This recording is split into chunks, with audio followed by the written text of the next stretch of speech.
Today, let's talk about one of the most pivotal figures in all of Western history. We're talking about an emperor whose decisions didn't just win him a few battles, but completely changed the course of a global religion, setting the stage for the next 1700 years.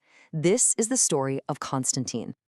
All right, so let's just get right to the heart of it. The big question. Was Constantine's famous conversion to Christianity a true, honest-to-goodness moment of divine revelation?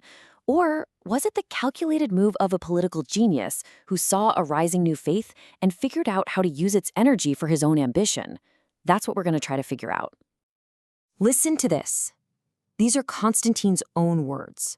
He painted himself as a man guided by God's hand, pulled out of the darkness. But to really get his story, you first have to understand the chaotic, divided world he was born into. So, you got to picture the Roman Empire at the start of the 4th century.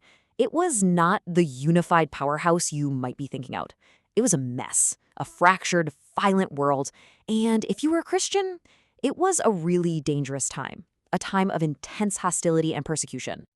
See, the empire had been split up into a system called the Tetrarchy, with multiple emperors trying to rule at once. But, spoiler alert, it wasn't working. It was basically a free-for-all of shaky alliances and backstabbing rivals, with guys like Constantine, Maxentius in Rome, and Licinius in the East all just waiting for a chance to grab the top spot for themselves. In the middle of all this chaos, Constantine knew he had to make a big play. And what happened next, right before a massive make-or-break battle, would go down in history. It was a moment that promised to bring together one god and one empire.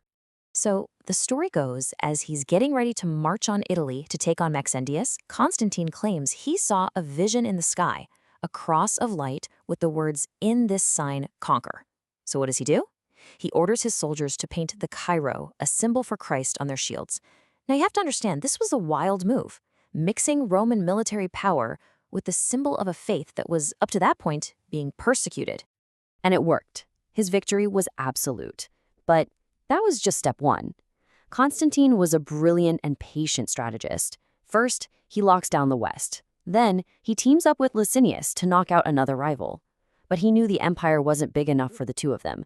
So after a few years of a tense peace, he finds the perfect excuse for one last war, defeats Licinius, and finally becomes the one and only ruler of the entire Roman world. So how'd he do it? This is where it gets really clever. His sharpest weapon was religious policy. While his rival Licinius started getting paranoid, thinking Christians praying for Constantine was treason, Constantine did the opposite.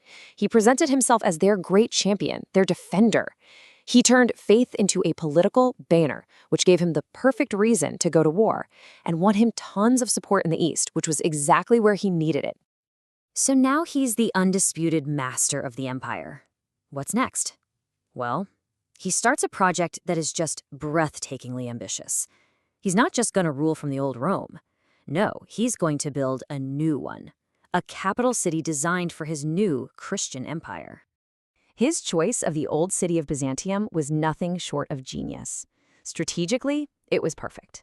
It connected Europe and Asia, controlled all the key trade routes, and was in a great spot to defend the empire's weakest borders. But what was his public reason? Oh, that was simple. He just said God told him to do it. Now, to build this grand city fast, Constantine's men went on a shopping spree across the empire. The historian St. Jerome put it perfectly. He said that Constantinople was basically decorated by stripping all the other great cities and temples of their finest treasures. And if you want one example that just says it all, get this. They took a legendary statue of the pagan god Apollo, carted it off to the new capital, and then they chopped off Apollo's head and replaced it with a giant sculpture of Constantine's head. I mean, he was literally putting his own face on top of the old pagan world. What a power move. So all this change, all this power, it leads us to a really important point. Constantine's support had a massive and really complicated effect on Christianity itself. The church was about to make a trade, persecution in exchange for power. And that deal came with incredible benefits, but also some brand new dangers. So what did Constantine actually believe? That is the million-dollar question, because it seems like he was living two different lives at once. On one hand, yeah, he's the great protector of Christianity, ending persecution, funding churches, but at the exact same time, he's still the Pontifex Maximus, the high priest of the pagan state religion. His coins even show him with the sun god. It's a massive contradiction. And the benefits he gave the church? They were a total game changer. All of a sudden, all church property is tax-free. Priests and bishops don't have to serve in the army, and maybe most incredible of all, bishops were given the legal authority to act as judges in civil cases. I mean, just imagine that. The church went from a hidden, illegal group to a powerful arm of the state, almost overnight. This new status didn't just change the church's finances, it totally changed how people worshipped. The simple services in people's homes started to look a lot more like the fancy ceremonies in the emperor's court. We're talking incense, grand processions, choirs, expensive robes. A lot of this was borrowed straight from Roman imperial tradition. And the role of the average person in church shifted from being an active participant to more of a spectator. This new era also saw an explosion in new kinds of religious practices. The veneration of holy relics became a huge deal, and it got a major boost when Constantine's own mom, Helena, went to Jerusalem and claimed she'd found the actual cross that Jesus was crucified on.